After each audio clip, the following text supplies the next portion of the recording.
From fan-serving, show-stealing cameos, to directors killing themselves in their own movies, to beloved actors showing up for shockingly brief, seconds-long roles. These actors all came in and out in a flash, but left quite the impression in recent movies. Whether these cameos worked for you or not, one thing is for sure. You probably won't forget them anytime soon. So I'm Gareth, this is What Culture, and here are the 10 most insane cameos in recent movies. Number 10, Idina Menzel and Kristin Chenoweth, Wicked. It wasn't exactly a huge surprise that Idina Menzel and Kristin Chenoweth showed up in Wicked, having originated the roles of Elphaba and Glinda on the Broadway stage. In fact, it was really just a case of fans waiting to see where they'd show up. And ultimately, Menzel and Chenoweth appeared as the leading members of the Emerald City Players, just as Elphaba and Glinda make it to Emerald City in search of the Wizard of Oz. Elphaba and Glinda are welcomed to Emerald City with the song One Short Day from the Emerald City Players production of Wizomania. And as the leaders of the troupe, Menzel and Chenoweth take center stage to belt out the tune. On one hand, it is shameless fan service, but on the other, it's basically the perfectly meta way for the duo to make a cameo that nods to their own legacies. Director John M. Chu originally planned to include the pair in far more subtle, non-musical roles, but ultimately felt they needed a scene to showcase their singing chops. And wasn't that the right choice or what? I mean, you can't have these two in your movie and not let them sing. Number 9, Osgood Perkins, the Monkey.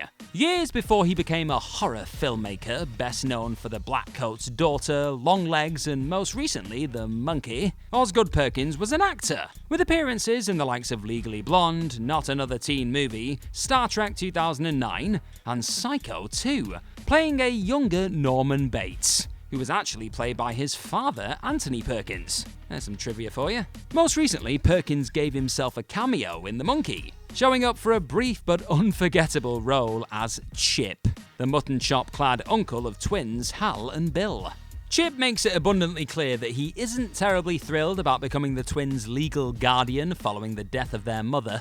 And if his awkward chit-chat with his nephews isn't hilarious enough, it's capped by his outrageously sudden demise. After Bill winds the monkey's key, we instantly smash cut to Chip's funeral, where it's revealed that he was killed in a freak accident, being stampeded by horses while camping. Better yet, The Undertaker described the remains as looking like someone drop-kicked a cherry pie. And Perkins even shows us the visual for good measure. Enjoy your next slice of pie, folks. I mean, if you're gonna show up in your own horror movie, why not give yourself an insanely deranged death scene, eh?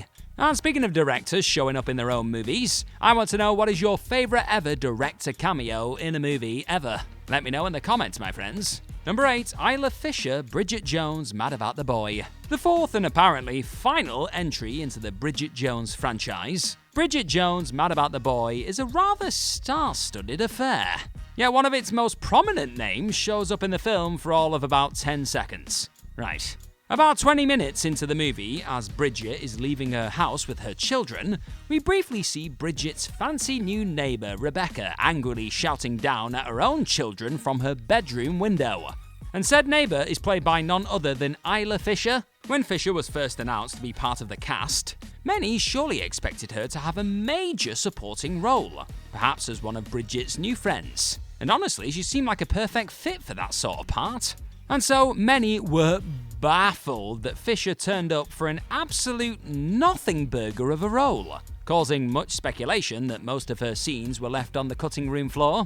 But director Michael Morris confirmed at the film's premiere that Fisher simply did the production a massive favour by agreeing to fill the small role, and that the tiny part is indeed all she shot for the production. Feels like a bit of a waste of such a big talent, but a bit of Fisher is better than none, I guess. Number 7, Matt Lucas, Gladiator 2. Gladiator 2 certainly boasted one hell of a stacked ensemble cast. But did anyone really expect to see a certain member of UK comedy royalty rock up for a quick appearance? Little Britain star Matt Lucas has a small but memorable part in the film as the Colosseum's Master of Ceremonies, a public announcer for whatever brutal proceedings are taking place. Lucas goes full campy ham with his performance, as provides a stark contrast to the bloodshed unfolding around him. Now, on one hand, he is clearly having a ton of fun with the part, but on the other, for any Brits watching, he also sticks out like a sore thumb in a movie that largely wants to be taken seriously. As for why director Ridley Scott opted for such an odd and unexpected casting choice, well, perhaps he's just a long-time fan of Little Britain. All the same, it does provide some amusing, if bizarre, levity in the middle of the mayhem, so why the heck not, eh? Number 6, Rosario Dawson, Opus. A24's recent cult horror Opus features a number of unexpected cameos, including Lenny Kravitz and Lil Nas X as fans of pop superstar Alfred Moretti, while Bill Burr and Wolf Blitzer show up briefly as themselves. But the sneakiest appearance is afforded to an actual actor, Rosario Dawson. I mean, Bill Burr is an actual actor too, but you get the point. Now, Dawson doesn't appear physically on screen in the movie, but she does lend her voice to one of the film's most memorably off-kilter scenes. During a mid-film sequence where a puppet show rather creepily dramatizes the tragic life of Billie Holiday, especially her complicated relationship with fame, the voice of the legendary singer is provided by none other than Dawson herself. It's a small part, and incredibly tough to notice Dawson's voice, fairly distinctive though it is, in large part because we as moviegoers just aren't expecting to hear it. But she nevertheless brings considerable gravitas to one of the movie's most pivotal scenes. And why would she ever do anything less? She rarely misses our Rosario, doesn't she? If you're having fun looking at these weird and wonderful recent cameos, then hit that subscribe button below for even more of this sort of fascinating what culture stuff. Number 5, Michael Shannon, A Different Man. It's always fun and usually pretty damn weird when an actor plays themselves in a movie. And even accepting the inherently meta nature of the brilliant Oscar-nominated drama A Different Man, who could have ever expected Michael freaking Shannon to show up? Near the end of the film, Edward's life is basically falling apart piece by piece, and he's effectively been replaced both personally and professionally by the charismatic Oswald. As Edward sits at dinner with Oswald and his former lover Ingrid, they're joined by Michael Shannon as himself, who will be playing Edward in a movie based on his earlier life. It's a darkly comedic scene which only further underlines how far Edward has fallen, all while Oswald and Ingrid, who are now together, continue to prosper, having roped in an actor of Shannon's repute to star in their movie. As for how director Aaron Schimberg snagged Shannon for the part, well, though his script for the film simply listed a famous actor in the role, Shannon had actually seen the director's previous film, Chained for Life, and agreed to film the small role. He was clearly a fan. Number 4, Tim Key, Mickey 17. Matt Lucas isn't the only beloved British comedian who recently managed to sneak his way into a mega-budget genre film from an auteur filmmaker. That's quite specific, isn't it? After the Best Picture-winning success of Bong Joon-ho's Parasite, of course, his next film, sci-fi black comedy Mickey 17, was going to rope in a bevy of A-list talent, including Robert Pattinson, Stephen Yeun, Toni Collette, and Mark Ruffalo. Them some big names. And yet, did anyone have it on their bingo card that cult Brit comedian Tim Key would show up? I did not. Don't know why I was playing bingo in this film, but I was. Key, who has been a fixture on UK TV as a poet and comedian for the better part of 20 years, appears in the film as Pigeon Man, a mysterious man who dresses up as a pigeon mascot and goofs around at the behest of the tyrannical, Donald Trump-like villain Kenneth Marshall. And honestly, if you need a funny, oddball actor to play a weird, court jester type character, you can't do much better than Key, can you? But for anyone who's been following his career long-term, it is quite the trip to see him sharing scenes with the Hollywood elite in a Bong Joon-ho movie of all things. Yep, did not see this coming. Number 3, Jason Schwartzman, The Last Showgirl.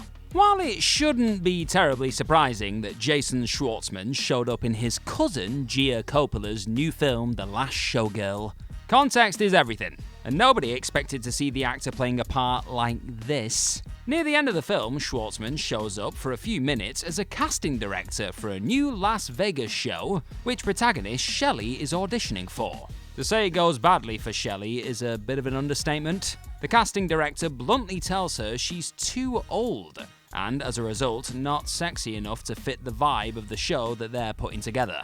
Not very nice. Given that Schwarzman has made a career playing endearingly smarmy characters, it's a surprise to see him play such a genuinely off-putting, dead serious character who hasn't got a scrap of charm about him. And considering that Schwarzman is largely concealed in low light throughout the scene, you couldn't be blamed for actually missing him entirely here, but nope, that's him. Number 2, Jamie Lee Curtis, Star Trek Section 31. In what is probably the what the hell? Sure, casting choice of the past year, we have Jamie Lee Curtis, head scratcher of a cameo in the Star Trek Section 31 TV film. In the final scene of the movie, Philippa Georgiou and her team receive a holo call from Control, the AI director of the secret Starfleet Division's Section 31. Lo and behold, Control is played by Curtis, who sports mechanical implants in her head, and shows up for all of about 30 seconds to tell the team that their next mission will take them to Takana 4. Seeing Curtis in a Star Trek movie is just inherently jarring, even if you consider that she most likely scored this cameo thanks to her friendship with her Everything Everywhere All at Once co-star Michelle Yeoh. It's always nice working with a pal, isn't it? Coming at the end of a Trek movie that was near universally panned by critics and fans alike, it was just another odd creative choice really. But good for Curtis getting a quick and easy payday, I guess. Number 1, Craig Lamar trailer, Rena. The new sci-fi thriller, Rena, stars Frankie Muniz as the title character, a computer genius who finds himself torn between the demands of his AI life coach, Salinas, and the allure of his attractive new neighbor.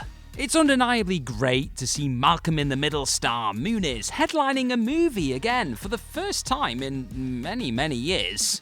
And as an added bonus, there's also a sneaky cameo from one of Muniz's former sitcom co-stars. Yep, Craig Lamar trailer, who memorably played Malcolm's asthmatic pal Stevie, shows up for a blink and you'll miss it cameo near the start of the movie, playing one of Rena's neighbors who passes by him in the hallway of their apartment building. Trailer also shows up again in the movie's jokey post-credit scene, where he discovers that his Alexa assistant has been replaced by Salinas. Given that Trailer has barely acted since the end of Malcolm in the Middle 19 years ago, oh we're getting old, having just 3 other roles to his name, you couldn't be blamed for missing him in this movie, folks. All the same, it is a cute little reunion, especially given that a Malcolm in the Middle revival is currently in production. Maybe Trailer returns for that too.